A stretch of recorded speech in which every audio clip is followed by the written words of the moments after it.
Assalamualaikum warahmatullahi wabarakatuh. Selamat pagi, selamat siang, selamat malam. Kapanpun Bapak menonton video ini, perkenalkan saya dari Sesna sebagai opening speaker dari presentasi kelompok kami. Kami kelompok 1 dengan usaha Cispa akan menjelaskan bisnis kami. Ada beberapa agenda yang kami bahas. Yang pertama, ada executive summary.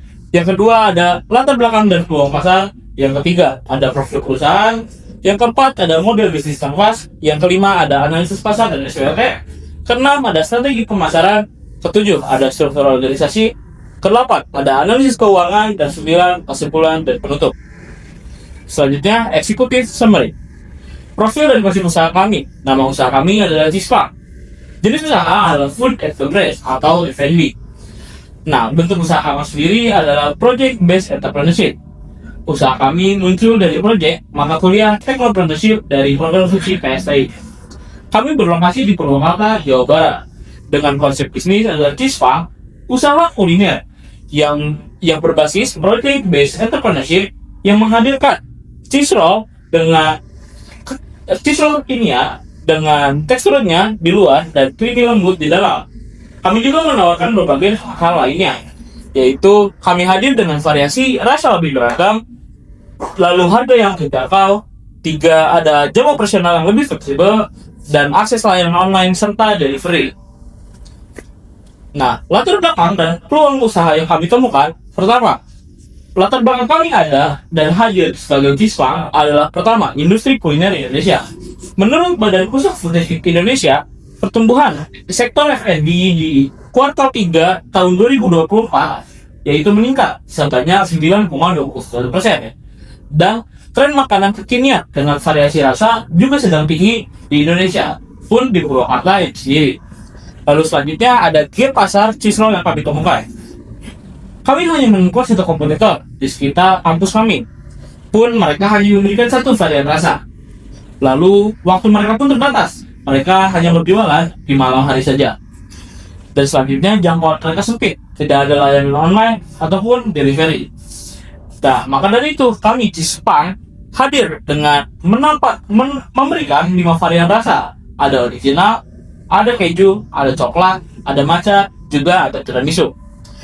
Pun kami beroperasional dari siang sampai malam, waktu lebih panjang. Juga kami memberikan platform digital dan memberikan layanan delivery kepada orang-orang di sekitar Purwakarta. Selanjutnya, ada visi misi perusahaan di sini. Visi kami adalah menjadi brand cheese roll favorit di Purwakarta dengan layanan yang mudah diakses dan harga terjangkau bagi anak muda juga mahasiswa. Misi kami menyediakan cheese roll dengan 5 varian rasa yang terjangkau untuk semua kalangan. Lalu membuka akses pembelian baik offline maupun online dengan pengiriman cepat di area sekitar Purwakarta agar konsumen mudah mendapatkan produk dengan cepat. Lalu memberikan nilai tambahan, memberikan melalui bonus hashtag lilin di setiap pembelian untuk meningkatkan kepuasan pelanggan. Selanjutnya ada beroperasi dengan jam yang fleksibel dari siang sampai malam sehingga dapat melayani konsumen dengan jadwal yang berbeda. Lalu selanjutnya ada kami di sini ingin terus mengembangkan bisnis dengan inovasi produk dan layanan serta membuka peluang untuk ekspansi ke wilayah lain. Selanjutnya, nah di sini kami memiliki 5 varian rasa yang juga 4 jenis paket. Untuk 4 jenis paket sendiri, yang pertama ada paket solo dengan harga 5.000 dengan isi 3 cheese roll dan 1 es teh lilin. Lalu selanjutnya ada paket kedua dengan harga 9.000 yang isinya 5 cheese roll dengan 3 es teh lilin. Lalu selanjutnya ada paket circle dengan harga 15.000 isi 8 cheese roll juga 4 es teh lilin. Dan terakhir adalah paket 17.000 atau paket sultan dengan harga 17.000 dan isinya 10 cheese roll dan 8 es teh lilin. Nah, selanjutnya ada varian produk cheese roll. Nah, varian produk sendiri kami memiliki 5 varian. Yang pertama ada original, lalu ada coklat, ada keju, ada matcha, dan ada tiramisu. Oke, selanjutnya saya akan menjelaskan bisnis model kanvas dari warung Cispa. Tapi sebelumnya ingin memperkenalkan diri. Nama saya Anito Sri Ramadan dengan NIM 2310633. Nah, dari model bisnis kanvas yang kami buat, yaitu dari customer segmennya, kami menargetkan produk Jepang ini untuk anak muda dan mahasiswa yang mencari cemilan kekinian, serta juga untuk pekerja ataupun karyawan yang mencari juga cemilan cepat saji. Terus juga ada pun value proposition ataupun value yang kami tawarkan dari produk kami, yaitu dari pertama itu ada varian rasa yang beragam, yang kedua itu ada bonus lain, dan juga jam operasional fleksibel serta layanan delivery. Terus selanjutnya juga ada pun channels yang kami gunakan untuk memperkenalkan produk kami ataupun mempromosikan produk kami. Yang pertama itu dari Instagram, terus juga ada WhatsApp serta juga Facebook. Terus juga ada pun bahan promosi yang kami pakai untuk mempromosikan produk kami, yaitu ada pun konten kreatif seperti foto, video ataupun reels dari Instagram. Serta yang terakhir juga ada pun revenue stream ataupun pendapatan lain dari produk kami, yaitu pertama itu ada paket bundling yang sudah jelaskan sebelumnya, serta juga ada pun layanan delivery dan juga promosi dan event yang ada. Next. Nah, selanjutnya ada pun analisis SWOT ataupun analisis SWOT dari kompetitor yang tadi sudah dijelaskan, yaitu dari Teras 21. Yang pertama itu dari kekuatannya, itu dari produk kami itu memiliki packaging modern dan juga menarik, terus juga harga yang relatif murah, terus juga ada pun varian rasa yang beragam dibandingkan dengan kompetitor, yaitu yang memiliki hanya varian satu rasa saja. Terus juga yang hanya operasional panjang serta jangkauan online ataupun delivery. Terus juga ada pun weakness ataupun kelemahan dari produk kami. Yang pertama itu dari persaingan juga ketat di pasar F&B, serta juga keterbatasan dari usaha kami, yaitu dari sumber daya berupa modal ataupun sumber daya manusianya. Terus juga ada pun opportunities ataupun peluang yang menjadi peluang produk kami bisa sukses. Pertama itu ada inovasi varian rasa yang lebih banyak dibandingkan kompetitor. Terus juga ada pun ekspansi pemasaran yang digital serta bonus produk sebagai daya tarik produk kami. Terus juga ada pun yang terakhir ataupun threats ancaman dari produk kami. Ya, pertama itu ada kesulitan pasokan bahan baku, serta juga kompetitor yang sudah lebih terkenal sebelumnya, yaitu ataupun Teras 21. Nah, selanjutnya ada pun strategi pemasaran. Yang pertama itu dari segmentation ataupun geografis yang kami jual ataupun di Purwakarta dan sekitarnya. Juga demografis di usia 18 sampai 24 tahun, sebagian untuk mahasiswa ataupun pekerja. Terus juga dari gaya hidup yang modern yang dibilang digital native. Terus juga dari aktif perilaku yang aktif online shopping serta suka produk hal-hal yang baru. Terus juga ada pun targeting dari produk kami. Yang pertama itu untuk mahasiswa UPI Purwakarta dan juga sekitarnya. Dan terus juga ada pun untuk kerja muda yang tadi juga sudah ingin makanan yang cepat saji, serta juga untuk dosen dan staf akademik. Nah, yang terakhir juga ada pun positioning sebagai distro ini dari Purwakarta dengan produk lokal yang memiliki rasa premium serta layanan cepat dan pengalaman yang menyenangkan. Nah, selanjutnya ada pun marketing mix dari 4P. Yang pertama itu dari produk kami menawarkan 5 varian rasa, yaitu strong dengan tambahan es lilin, dengan kemasan juga yang modern serta kualitas yang konsisten. Terus juga ada pun price ataupun harga yang kami tawarkan itu menunjukkan strategi penetrasi pasar dengan paket banyak yang tadi sudah dijelaskan.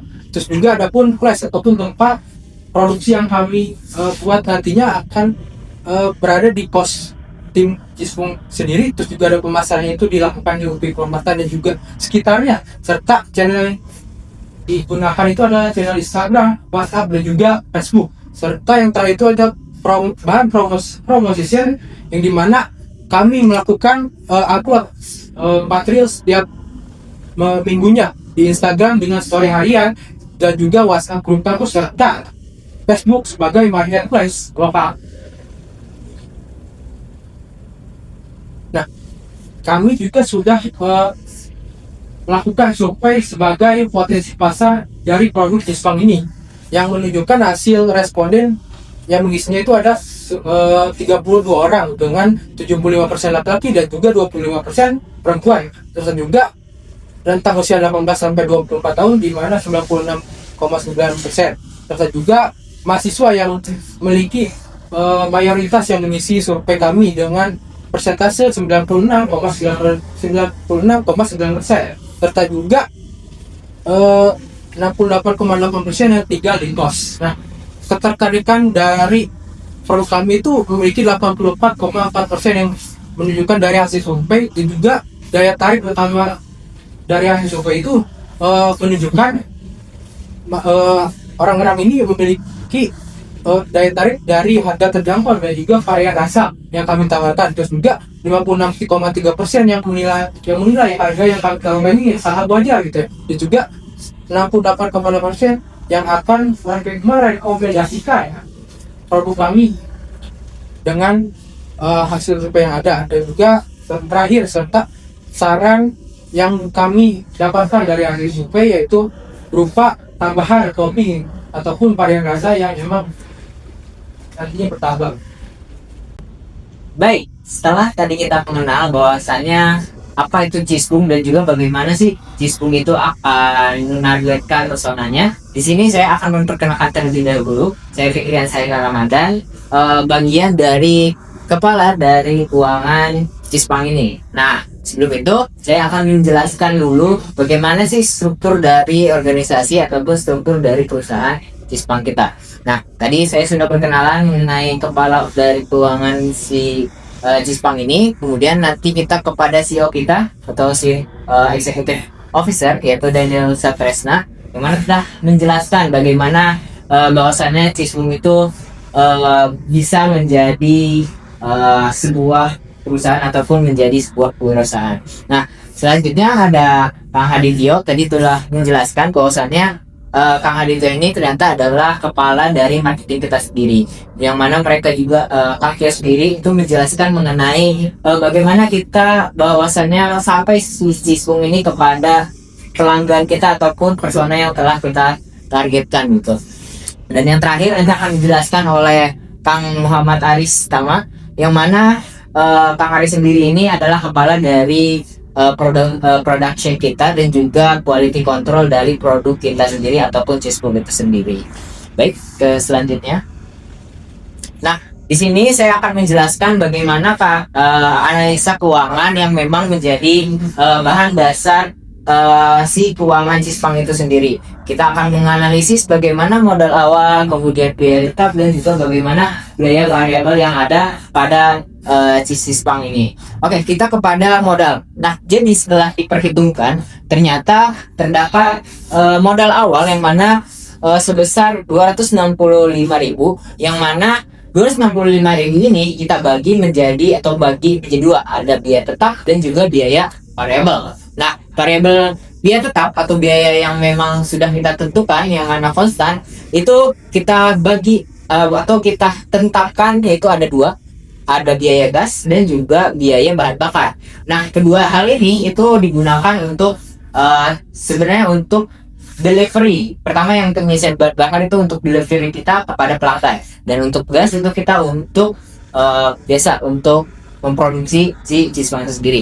Nah, kemudian kita selanjutnya ke biaya variabel. Oke, tadi biaya tetap itu dari kita anggarkan sekitar 24.000 untuk biaya gas dan juga bahan bakar itu di sekitar 20.000, dan biaya tetapnya itu di sekitar 44.000.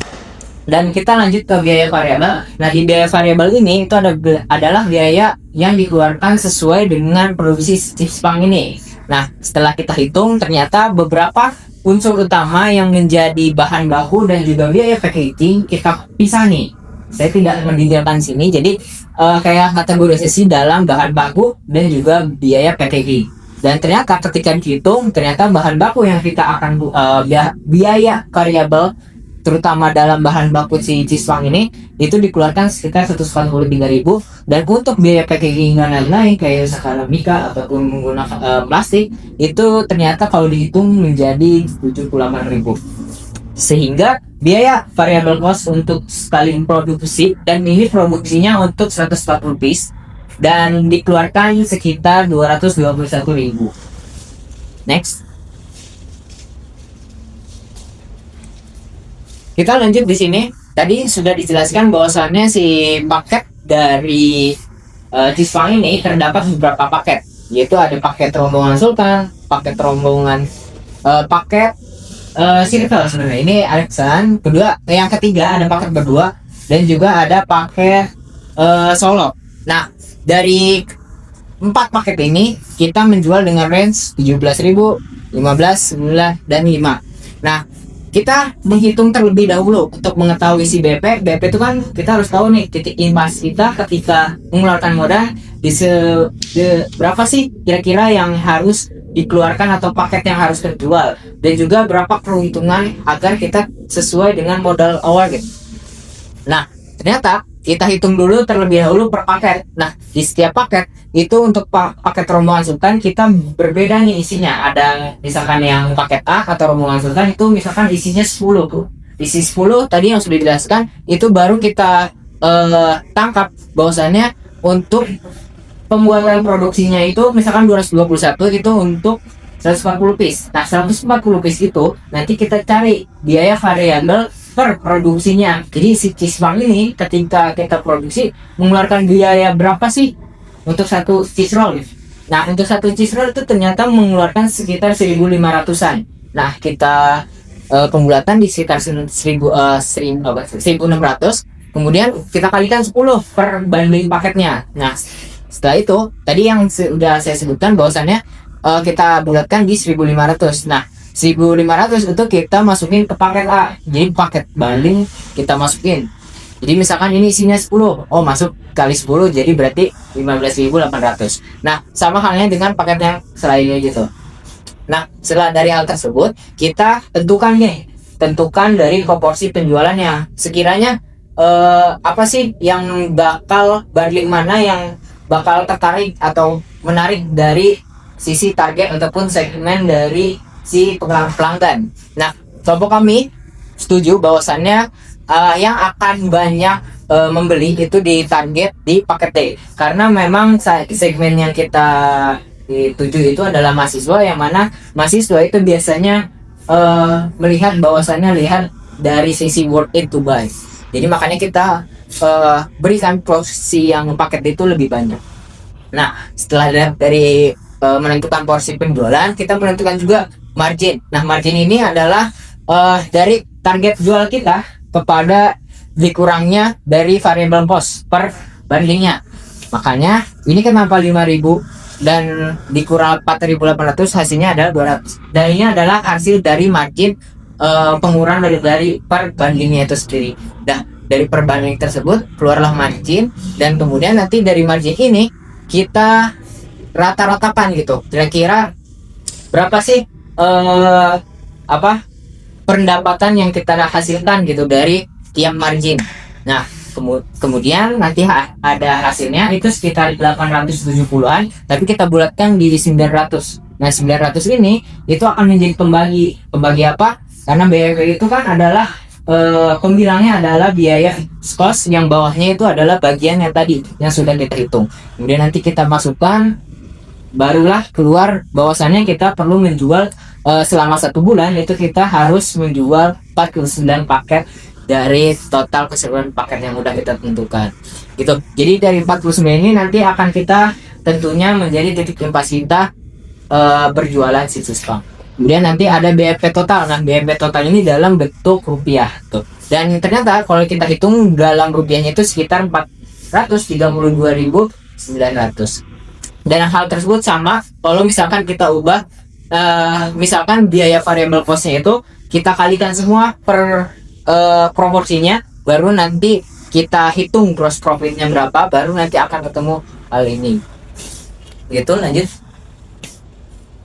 Nah, tadi kan kita hanya menghitung bahwasannya titik impas saja. Bagaimana sih kita untuk meraih keuntungan dari Cheesepang ini? Ternyata ada 2 yang memang masih menjadi mungkin bahwasannya kita akan bisa untung kalau ada 2. Pertama, kita menaikkan penjualan nih. kalau misalkan kita menaikkan penjualan terus menerus, nah Cispang ini atau hal yang udah kita rencanakan penjualannya menaik, itu akan meningkatkan keuntungan kita karena tadi kita tahu kita tahu atau kita sudah menghitung kekilifasnya. Nah, semakin penjualannya lebih bagus, lebih banyak, ataupun misalkan paket A itu lebih kita kan proporsinya cuma 1%. Ternyata misalkan paket A yang lebih laris. Nah, hal tersebut nanti bisa menjadi keuntungan lebih dari kelompok kita atau kewirausahaan kita gitu. Nah, yang kedua, kita bisa cara yang kedua itu adalah optimalisasi biaya variabel. Nah, optimalisasi biaya variabel ini adalah bahwasannya kita itu menghemat anggaran atau efisiensi yang mana sekiranya kita mencari biaya yang bisa bukan lebih kepangkas. Misalkan kita akan membeli bahan baku topping. Nah, ternyata kita temu topping yang lebih murah dari supplier A. Nah, hal tersebut yang bisa menjadi keuntungan secara nggak langsung dari keuntungan kita karena kita mengeluarkan lebih efisien gitu biaya variabel yang kita keluarkan. Jadi hal tersebutlah yang bisa menjadi profitabilitas kita. Gitu. Next. Nah, adapun tadi yang sudah dijelaskan secara bahwasannya ada apa sih yang menjadi competitive advantage dari kompetitor kita.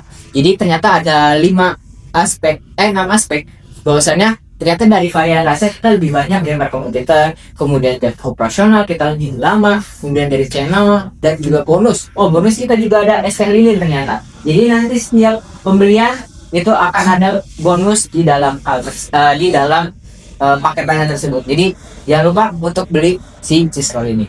Dan kemudian ada delivery. Jadi kita keluar dari yang tidak dari mahasiswa UPD tapi di luar Purwakarta kita pun ada delivery atau pengantara. Yang terakhir ada bagian target, kita multi segmen atau beberapa segmentasi. Gitu.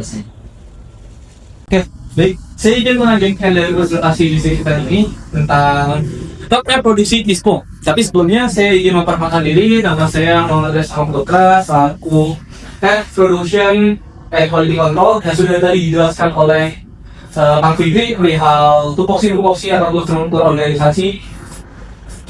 Oke, saya langsung saja untuk menjelaskan tentang roadmap produksi Cispung dari fondasi menuju perluas skala. Kenapa saya tampilkan tagline dari fondasi menuju perluasan skala? Karena dari kita membuat ini dari fondasi awal yang lebih dahulu, kita membuat dari yang lebih dahulu dan memperluas skala itu seperti apa nanti akan dijelaskan di roadmap dan juga footer lainnya.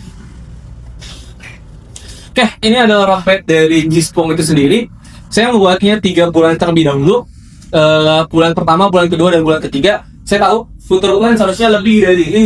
Harusnya bisa menyentuh 1 tahun, bahkan beberapa bulan depannya. Tapi balik lagi, kita memulai dari fondasi yang terlebih dahulu. Kita memulai dari 0 terlebih dahulu. Jadi kita meraba dari 3 bulan terlebih dahulu. Dan ada arah jangka panjangnya juga yang saya jelaskan di bulan ketiga. Tapi sebelum ke sana, saya ingin menjelaskan tentang bulan pertama, yaitu penguatan dasar dari produksinya. Fondasi dasar dari produksi Cispang itu sendiri.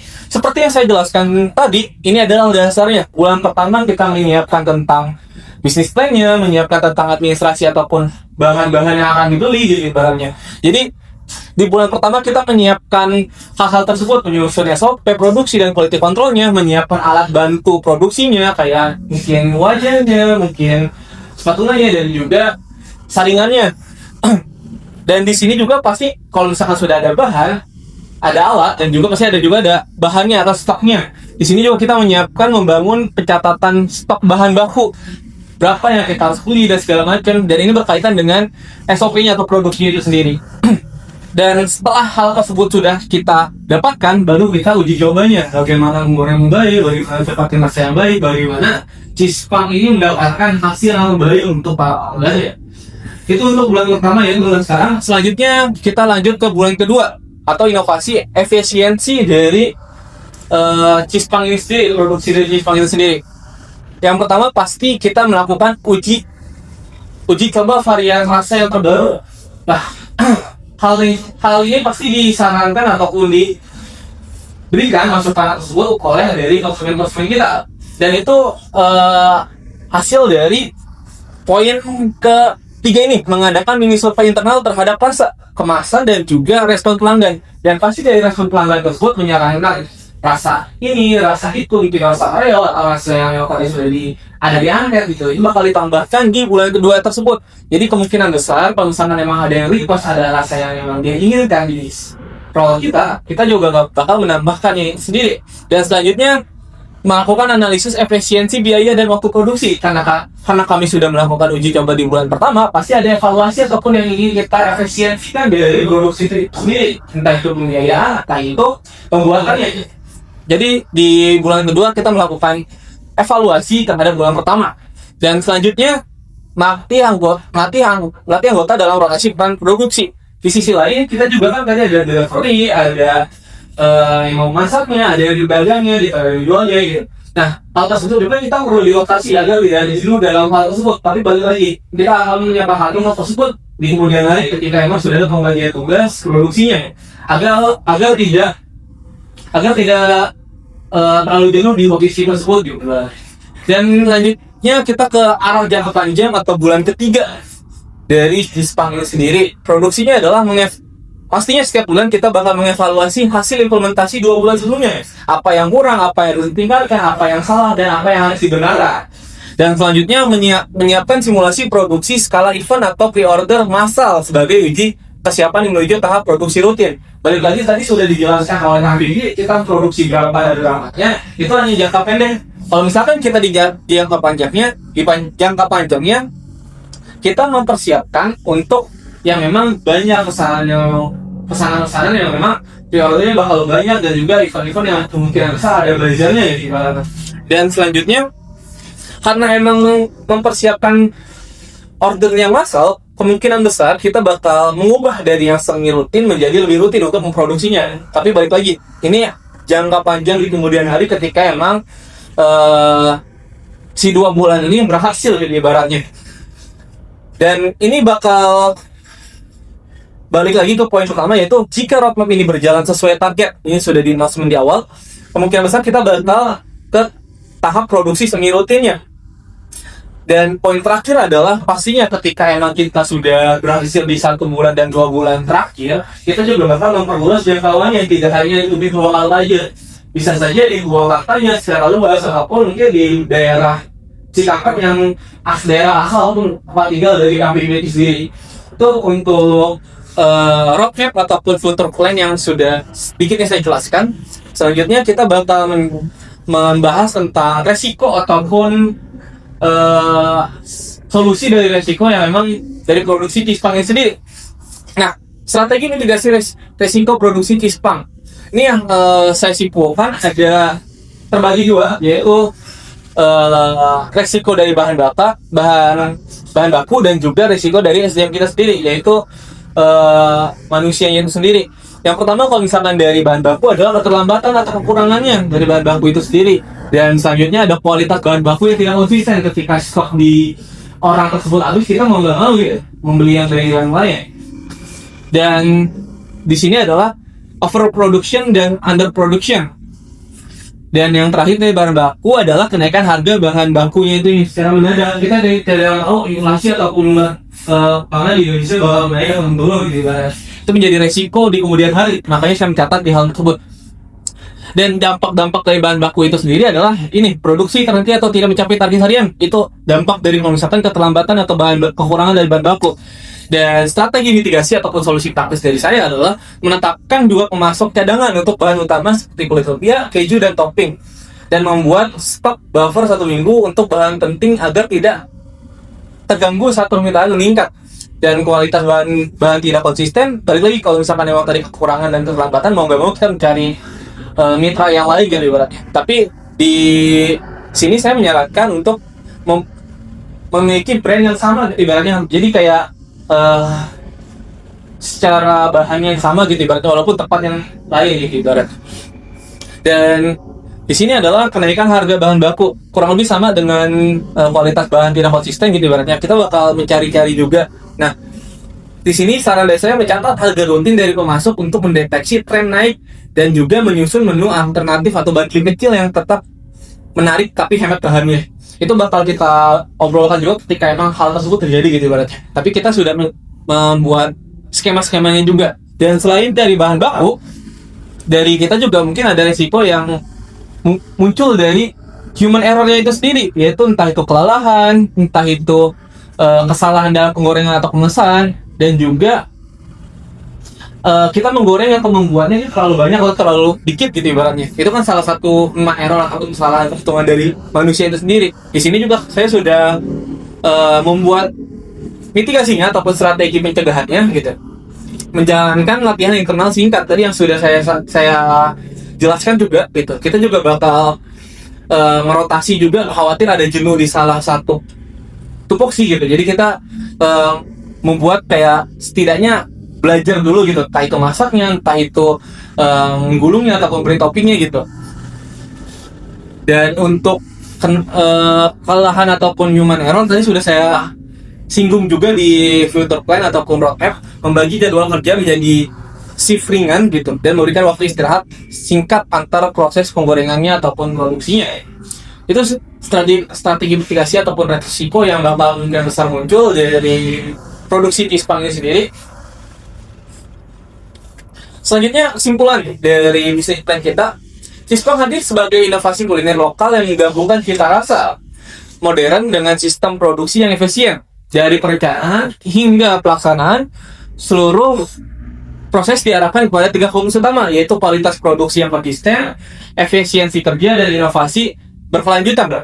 Nah, melalui kolaborasi antar divisi dan juga pengembangan 3 bulan ke depan, cheese punk menargetkan transisi menuju produksi semi rutin yang siap melayani pasar lebih luas. Bisnis ini tidak hanya bertujuan untuk profit jangka pendek, tetapi juga untuk membangun fondasi usaha mahasiswa yang berkelanjutan, struktur, dan adaptif terhadap pasar. Itu harapan dari kita, cheese punk ini sendiri. Gitu. Jadi, saya harap teman-teman bisa paham dari bisnis plan ataupun hal gerak dari cheese punk ini sendiri, produksi kami. Saya mau ngirim tanggapan yang lain. Mohon maaf kalau misalnya kita banyak saat patah ataupun tidak jelas dari penjelasan kami. Kurang lebih yang mohon maaf. Wabillahi taufiq wal hidayah. Wassalamualaikum warahmatullahi wabarakatuh.